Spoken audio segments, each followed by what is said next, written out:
සුබ උදෑසනක් වේවා මිත්‍රවරුනි. ඔන්න ඉතින් ගොඩ කාලයකට පස්සේ මට vlog එකක් ගේන්න බැරි වුණ හින්දා මට හිතෙනවා ඔයාලට මිනි vlog එකක්වත් ගෙනාවොත් හොඳයි කියලා. ඇත්තටම කිව්වොත් දිගම දිග vlog එකක් තියෙනවා ගේන්න. ඒක මම ලබන මාස දිහාට ගේන්නම්. එතකන් ඉතින් මේක බලලා ඉන්නකෝ. අද ඉතින් සුපුරුදු පරිදි කැම්පස් යන ලෑස්ති වුණ දවසක් තමයි. කම්මැලි කමින් ඉතින් නැගිටලා හිමීට ඉතින් මම ලෑස්ති වුණා. මේ ඉතින් තියෙන්නේ කන්නම ඕනේ හින්දා උදේට කන බත් පිඟාන නැත්තම් ඉතින් මගේ බඩ කුරු ගාන්න ගන්නවා දවල් වෙද්දි. මොකද ඉතින් ගිය ගමන් අපි බත් කන්නේ නෑනේ. ඒ නිසා ඉතින් බත් චුට්ටකුත් කාලා තමයි යන්නේ. මේ ඉතින් තියෙන්නේ මං අද අදින ඇඳුම. කලිසමයි ටී-ෂර්ට් එකයි. ටී-ෂර්ට් එකක් නෙමෙයි බ්ලවුස් එකක්.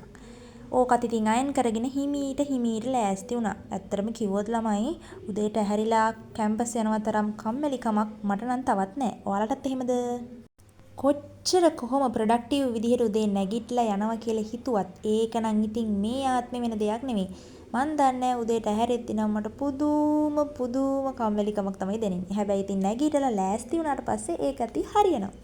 හරි ඉතින් සිරිමත් මගේ සැකී යහපත් ළමයෙක් වගේ මම ඉතින් ඒ කම්මැලිකම යන්නත් එක්ක මගේ ස්කින් කෙයාර් රූටින් එක පටන් ගත්තා. ඇත්තටම ඉතින් මේක ස්කින් කෙයාර් රූටින් එකක් නෙමෙයි. මං ඉතින් තියෙන ක්‍රීම් එක මූණේ අතුල්ලගෙන තියෙන පර්ෆියුම් එකක් ගහගෙන යනවා. ඕක තමයි වෙන්නේ. ඉතින් මනුස්ස පාටට ඉන්න චුට්ටක් ලිප්ටික් ටිකක් ගන්නවා. මොන දේ කොහොම අරගෙන ගියත් ඉතින් අනිවාර්යයෙන්ම වතුර බෝතලයයි අම්මා බැඳලා දෙන තඩිබත් මුලයි නම් ගෙනියන්න අමතක කරන්නේ නැහැ. මොකද ඉතින් ඒව තමයි අනිවාර්යයෙන්ම ගෙනිය යුතු දේවල්. හරිද ළමයි මේ ඉන්නේ ඉතින් ලස්සන මලක් වගේ මම. හරි කියව ඇති. දැන් ඉක්මනට යක්. හොඳට පරක් වෙලා තියෙන්නේ. දාගත්තා ඉතින් මගේ සෙරෙප්පු දෙක බැස්සා එළියට. අම්මා විතරයි ඒ වෙලාවේ ගෙදර හිටියේ. අම්මට ටටා බයි කිව්වා. දොර හිමීට ඇරියා. හිමීට වහලා මම එළියට බැස්සා. අද නම් ඉතින් ඇත්තටම ලෙක්චර්ස්වත් මුකුත් තියෙන දවසක් නෙමෙයි. හැබැයි ඉතින් අපේ ගෲප් වර්ක් අසයින්මන්ට්ස් ටික කම්ප්ලීට් කරලා ඉවරයක් කරන්න තමයි මේ යන්නේ. මේ දැන් ඉතින් ගෙවෙන්නේ මේ සෙමිස්ටර් එකේ අන්තිම දවස් හින්දා ටිකක් බිසි වැඩි. මං ඉතින් හිමින් පාරට සේන්දු වෙලා හිමින් බස් රථයට ගොඩ වුණා. ඊට පස්සේ ඉතින් මගේ අප දෙකත් අරගෙන එකත් කනේ ගහගෙන ආසම සින්දුවක් අහගෙන පොඩි මනෝපාරක් ගහගෙන ගියා. කැම්පස් එකට යනකන් ඉතින් විනාඩි 45ක දුරක් තමයි තියෙන්නේ කොල්ලපිටියට. මං ඉතින් මනෝපාරක් ගහගෙන සින්දු ටික අහගෙන ගියා. මේ නැවිත් සිටිනවා එක් මිතුරියක්. අනිත් මිතුරියන් තිදෙනාගෙන් එක් මිතුරියක් අද නැහැ. මොකද එයා නුවර ගිහින්. ඉතින් අපි 4 දෙනා තමයි අද මේ වැඩ ටික ඉවර කරන්න කියලා ආවේ. ඔන්න ඉතින් ඒ ඩබල් උදේම ඇවිත් වැඩ පටන් අරන් එයාලා ඉතින් හරිම ලැජ්ජයි හරිද? හැබැයි ඉතින් ඔය නොකියුවට මගේ බ්ලොග් එකටත් ඉන්න කැමති.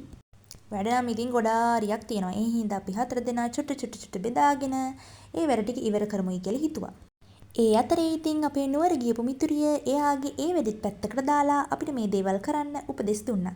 අපේ කණ්ඩායම ඉතින් හරිම එකමුතුයි. හරිම එකමුතුවෙන් තමයි අපි මේ වැඩ කරන්නේ. ඇත්තටම තමයි හොඳේ කිව්වේ. කොච්චර ඉතින් උදෙන් කාලා ආවත් මට නම් දැන් ඉතින් ඔන්න හොඳටම බඩගිනි. තියෙන වැඩ ටිකත් ඔක්කොම පැත්තකට දාලා අපි ගියා අපේ දහවල් භෝජනය ගන්න. හෝම් මේඩ් කෑම තමයි ඉතින් අපි ගේන්නේ. අපි ඉතින් ඔය තඩිබත් මුල් තුනත් ගිලලා තමයි පස්ස බැලුවේ. ඊට පස්සේ ඉතින් අතුරු පස වලට අයිස්ක්‍රීම් වගේ දෙයක් තිබ්බොත් ඉතින් මරු. හැබැයි එදා අයිස්ක්‍රීම් කෑවේ නෑ. මොකද ඉතින් මේ දවස්වල වැස්සනේ කට්ටියට ඉතින් චුට්ටක් හෙම්බා. වැඩවලින් ඉතින් ඉතුරු හරියනුත් ගොඩාක් දුරට ඉවර කරගෙන තමයි අපි එදා ගෙදර යන්න පිටත් උනේ. එතකොට වෙලාව 3ට විතර ඇති. අපි ඉතින් වැඩ ටිකත් ඉවර කරලා ඒ වගේ වෙලාවට එළියට බැස්සා. මං ඉතින් ගෙදර ගිහිල්ලා හොඳට ඇඟපත සෝදගෙන හොඳ නිින්දක් දාලා නැගිටලා අම්මා හදලා තිබ්බ රසමරස තේ එකක් බීලා තමයි ඉතුරු වැඩ ටික කරන්න ගත්තේ. එහෙනම් ඉතින් අදට මිනි vlog එක ඉවරයි. ලබන මාස දිගම දිග vlog එකක් අරන් එනකන් සතුටින් පරිස්සමින් ඉන්න.